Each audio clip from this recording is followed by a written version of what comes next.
এই আয়াতে আল্লাহ তাআলা খুব স্পষ্ট করে বলছেন, কুল ইন কুনতুম তুহিব্বুনাল্লাহা ফাত্তাবিউনি ইউহিব্বুকুমুল্লাহ। হে নবী, আপনি বলে দিন যে ওহে আমার উম্মতেরা, যদি তোমরা আল্লাহকে ভালোবাসতে চাও তাহলে ফাত্তাবিউনি, আমি নবীর অনুসরণ করো, তাহলে ইউহিব্বুকুমুল্লাহ, আল্লাহ তাআলা স্বয়ং তোমাদেরকে ভালোবাসতে শুরু করে দিবেন।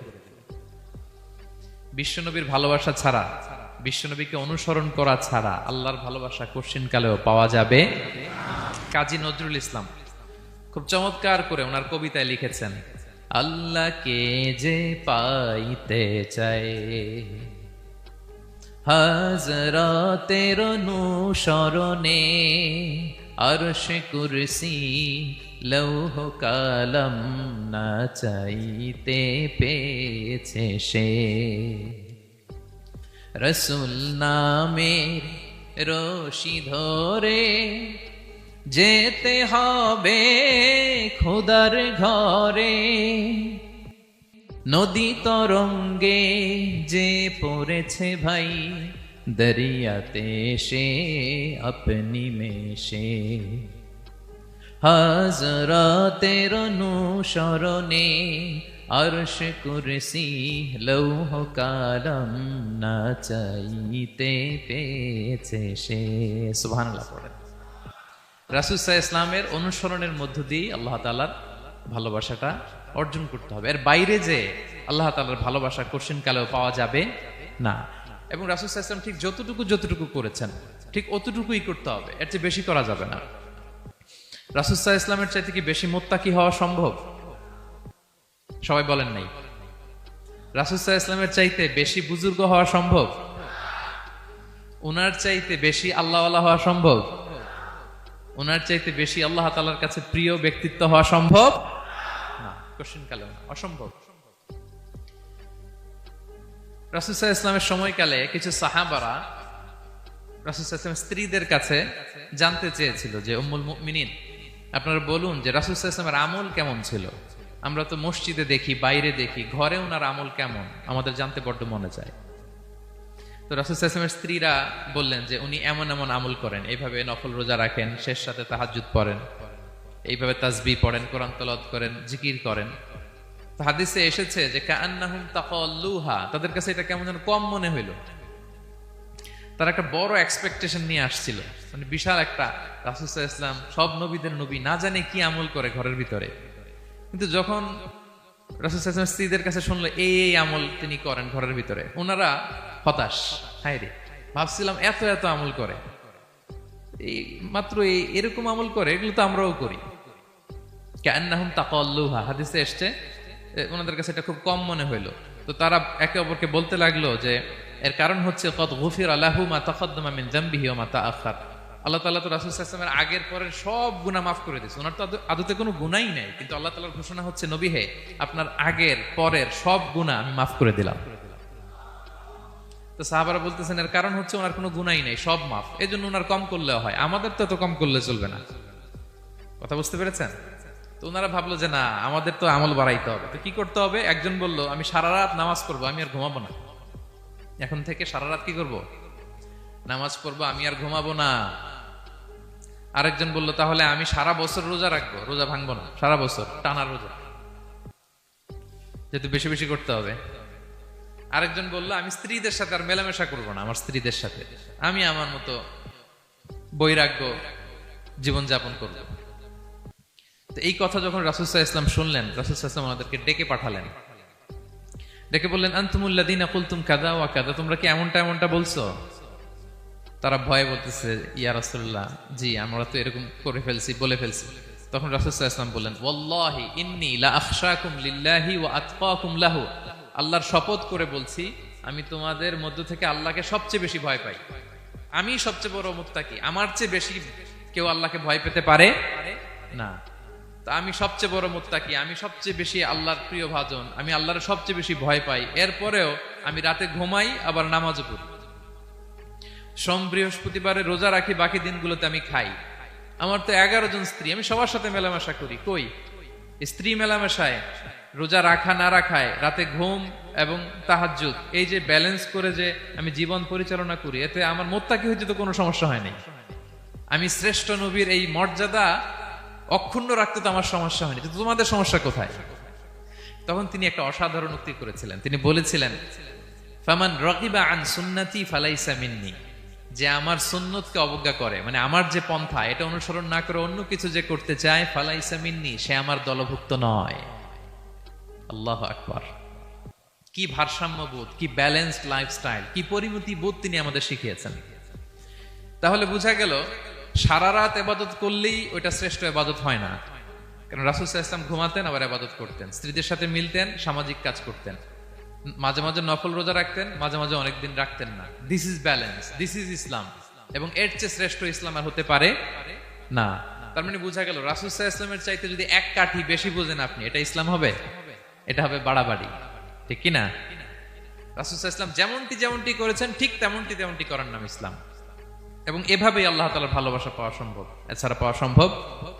সহিহ মুসলিমের একটা ছোট্ট হাদিস শেয়ার করি। রাসূল সাল্লাল্লাহু আলাইহি ওয়াসাল্লাম বলেছেন যে, ইন্নাল্লাহা ইযা আহাব্বা আবদান দাআ জিবরিল ফাকালা ইন্নী উহিব্বু ফুলানান ফাহিব্বা। আল্লাহ তাআলা যখন কোনো বান্দাকে ভালোবাসে, তখন তিনি জিবরাইলকে ডেকে বলেন, হে জিবরাইল, আমি আমার এই বান্দাকে ভালোবাসি, তুমিও তারে ভালোবাসো। ফায়ুহিব্বুহু জিবরিল, জিবরাইল আলাইহিস সালাম তারে ভালোবাসতে শুরু করে। শুধু এখানেই না, সুম্মা ইউনাদি ফিস সামা, তারপরে তিনি আকাশে একটা অ্যানাউন্সমেন্ট করেন। ফায়াকুল, তিনি বলেন যে, ইন্নাল্লাহা ইউহিব্বু ফুলানান ফাহিব্বু, ও আকাশবাসীরা, ও ফেরেশতারা, আল্লাহ তাআলা তার এই বান্দাকে ভালোবাসে, তোমরা সবাই তারে ভালোবাসো। তখন ফায়ুহিব্বুহু আহলুস সামা, গোটা আকাশবাসী তারে ভালোবাসতে শুরু করে, মানে ফেরেশতারা। তো আল্লাহ তাআলা এবং সকল ফেরেশতারা যখন তাকে ভালোবাসতে শুরু করে, রাসূল সাল্লাল্লাহু আলাইহি ওয়াসাল্লাম বললেন, সুম্মা ইউদাউ লাহুল কবুলু ফিল আরদ, তখন পৃথিবীতে তার গ্রহণযোগ্যতা বাড়িয়ে দেওয়া হয়, তার অ্যাকসেপ্টেন্স বাড়িয়ে দেওয়া হয়, সবার কাছে তার একটা গ্রহণযোগ্যতা আছে, সবাই তাকে ভালোবাসে। এটা হচ্ছে একটা পদ্ধতি যে আল্লাহ তাআলা আপনাকে ভালোবাসে কিনা আপনি নিজেই বুঝবেন, যে পৃথিবীবাসী আপনাকে ভালোবাসে কিনা, আপনার কলিগরা আপনাকে ভালোবাসে কিনা, আপনার বন্ধুরা আপনাকে ভালোবাসে কিনা, আপনার নেইবররা আপনাকে ভালোবাসে কিনা, পৃথিবীর ভালো মানুষগুলোর কাছে আপনার গ্রহণযোগ্যতা আছে কিনা। যদি থাকে, বুঝবেন আল্লাহ তাআলা আপনাকে ভালোবাসেন, ঠিক কিনা? আল্লাহ তাআলা আমাদেরকে যেন ওই কাতারে শামিল করেন। আমরা পড়ি আমিন। ইন্নাল্লাহা ইউহিব্বুত তাওয়াবিন, তওবাকারীদেরকে তিনি বড্ড ভালোবাসেন। দেখেন রাসূল সাল্লাল্লাহু আলাইহি ওয়াসাল্লাম কি বলে, তিনি বলেন, ওয়াল্লাহি ইন্নী লা আস্তাগফিরুল্লাহ ওয়া আতুবু ইলাইহি ফিল ইয়াউমি আকসারা মিন ৭০ মাররা। আল্লাহর শপথ, আমি বিশ্বনবী প্রতিদিন ৭০ বারেরও বেশি তওবা পড়ি। যার আগেও কোনো গুনাহ নাই, পরেও কোনো গুনাহ, উনি তওবা করে কয়বার? ৭০ বার। আমাদের তো কোনো গুনাহ টুনা নাই, তাই না? হ্যাঁ, আমাদেরও গুনাহ আছে নাকি? বস্তা ভরা। তো বিশ্বনবী যদি ৭০ বার তওবা করেন ডেইলি বেসিস, আমাদের করা দরকার কয়বার? যার যার কাছে ছেড়ে দিলাম, বলেন। হ্যাঁ, ৭০,০০০ বার করা দরকার, ঠিক কিনা? প্রিয় ভাইরা, তাওবা কি? তাওবা মানে ফিরে আসা আল্লাহর কাছে। ভুল করেছি, অনুতপ্ত হয়ে আল্লাহর কাছে ফিরে আসবো, এটার নাম তাওবা। To return back to your Lord, আল্লাহর কাছে ফিরে আসবেন। এই ফিরে আসাটাকে আল্লাহ খুব পছন্দ করেন। এখানেই শয়তান আর আমাদের মধ্যে পার্থক্য। শয়তান ভুল করে করছি তো করছে, ওইটার মধ্যেই সে অটল অবিচল, ক্ষমা আর চাইনি। কিন্তু আমরা সকালে ভুল করে দুপুরে মাফ চাই, দুপুরে করে রাতে মাফ চাই, আজকে ভুল করে কালকে মাফ চাই, ঠিক কিনা? এই মাফ চাওয়াটাকে, ফিরে আসাটাকে, তার গুনাহগার বান্দা অনুতপ্ত হয়ে, রিয়েলাইজেশন হয়ে, বুঝতে পেরে ফিরে আসাটাকে তিনি বড্ড পছন্দ করেন, বড্ড পছন্দ করেন। এজন্য ভুল আমাদের হবে, প্রিয় ভাইরা। আল ইনসান মিনান নিসিয়ান, আমাদের নামটাই এসেছে ভুল থেকে। আমরা ভুলে যাই, ভুল হয়ে যায় আমাদের, কিন্তু ক্ষমার রাস্তা, তওবার রাস্তা খোলা আছে না নাই? এটা হচ্ছে আমাদের জন্য আশা, হোপ। আমরা হোপফুল, সবসময় আশাবাদী। যত ভুল হোক, যত ভুল আপনি করেন, এটা খেয়াল রাখবেন, ভুল আপনি যতই করেন না কেন, তার রহমতের দরিয়া তার চাইতেও বড়, তার ক্ষমার মহাসাগর তার চাইতেও বিস্তৃত, যত ভুল আপনি করেন না কেন। এজন্য আল্লাহ তাআলা বলেন, ইয়া আইয়ুহাল্লাযীনা আমানু তুবু ইলাল্লাহি তাওবাতান নাসুহা, ওহে বিশ্বাসীরা, একনিষ্ঠভাবে তওবা করো, ফিরে আসো আমার দিকে। ফাফিররু ইলাল্লাহ 24/7। পৃথিবীর কোন দরজা 24 ঘন্টা খোলা থাকে না। রাত ৩টার দিকে যদি আপনি উঠে জায়নামাজটা বিছিয়ে যে ভুলটা করছেন ওটা স্মরণ করে চোখের পানি ছেড়ে মাফ চান, ক্ষমা করবে না তিনি? হ্যাঁ, ক্ষমা দেওয়ার জন্য তিনি বসে আছেন। এজন্য ভুল হইলে আমরা পড়বো আস্তাগফিরুল্লাহ। কি পড়বো? পড়েন আস্তাগফিরুল্লাহ রাব্বি মিন কুল্লি যামবি ওয়া আতুবু ইলাইহি। পড়েন আস্তাগফিরুল্লাহাল্লাযী লা ইলাহা ইল্লা হুয়াল হাইয়ুল কাইয়্যুম ওয়া আতুবু ইলাইহি। এটা পড়ে আল্লাহর কাছে ফিরে আসবেন, অনুতপ্ত হবেন। আল্লাহ ভুল করে ফেলেছে, আল্লাহ তুমি ক্ষমা করো, আল্লাহ তুমি ক্ষমা করো, আল্লাহ আমরা ভুল করে ফেলেছি। ভুল সবাই করে, কে না করে? হ্যাঁ, কুল্লু ইবনে আদম খাত্তা। বিষ্ণু বলেন তোমরা সবাই ভুলকারী, কিন্তু ওয়া খায়রুল খাত্তাইনা আত-তাওয়াবুন। এই ভুলকারীদের মধ্যে শ্রেষ্ঠ যে ভুল করেই তওবা করে। তওবা করতে রাজি আছেন তো? সবাই রাজি আছেন? আমার প্রিয় ভাইরা, এই তওবার দৃশ্যটা দেখতে আল্লাহ বড্ড পছন্দ করে। বান্দা যখন ভুল বুঝতে পারে, মাথাটা নিচু করে চোখের পানি ছেড়ে বান্দা যখন কাঁদতে শুরু করে, এই দৃশ্যটা দেখলে আল্লাহ সহ্য করতে পারে না। আল্লাহর রহমতের দরিয়ায় জোশ খেলে যায়, বান্দা যা চায় আল্লাহ তাই দিয়ে দেয়। তখন চোখের পানির এত বড় পাওয়ার।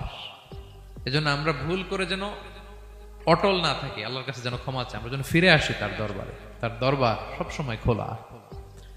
এবং তিনি এই তওবার বা ফিরে আসার দৃশ্যটা দেখতে কত পছন্দ করেন শোনেন। রাসূল সাল্লাল্লাহু আলাইহি ওয়াসাল্লাম বলেন, ওয়াল্লাযী নাফসি বিয়াদিহি, তার শপথ যার হাতে আমার আত্মা, লাউলাম তুযনিবু, তোমরা যদি ভুল না করতে, লা যাহাবাল্লাহু বিকুম, আল্লাহ তোমাদেরকে ধ্বংস করে দিতেন। ওয়ালা জাআ বিকওমিন, আল্লাহ এমন এক জাতি তৈরি করতেন, ইউযনিবুন, ওরা খালি ভুল করত, ফায়াস্তাগফিরুন, আর ক্ষমা চাইতো, ফায়াগফিরুল্লাহু লাহুম, আর আল্লাহ তাদের ক্ষমা করতেন। তোমরা যদি ভুল না করতে, এই বনি আদম, তোমরা যদি ভুল না করতে, তোমাদেরকে আল্লাহ তাআলা ধ্বংস করে এমন একটা গোষ্ঠী বানাইতেন যারা খালি ভুল করতো আর মাফ চাইতো, ভুল করতো আর মাফ চাইতো, আর আল্লাহ মাফ করে দিত। সুবহানাল্লাহ বললেন না? গাফিরিয যামবি ওয়া কাবিলিত তাওব, তিনি পাপ মোচন করার জন্যই তো তিনি আমার রব, তওবা কবুল করার জন্যই তো তিনি আল্লাহ সুবহানাহু ওয়া তাআলা। তিনি রব্বে কারীম, তার দয়ার কোনো শেষ নাই, তার মায়ার কোনো শেষ নাই। আমরা যখন তওবা করি, অনুতপ্ত হই, চোখের পানি ছেড়ে যখন কাঁদি, আল্লাহ যে কত খুশি হয় এটার একটা উপমা হাদিসে এসেছে, সহিহ মুসলিমের হাদিস। রাসূল সাল্লাল্লাহু আলাইহি ওয়াসাল্লাম বলেন, লাল্লাহু আশাদ্দু ফারাহান বিতাওবাতি আবদিহি হিনা ইয়াতুবু ইলাইহি। কেউ যখন তওবা করে আল্লাহ কত খুশি হয় জানো?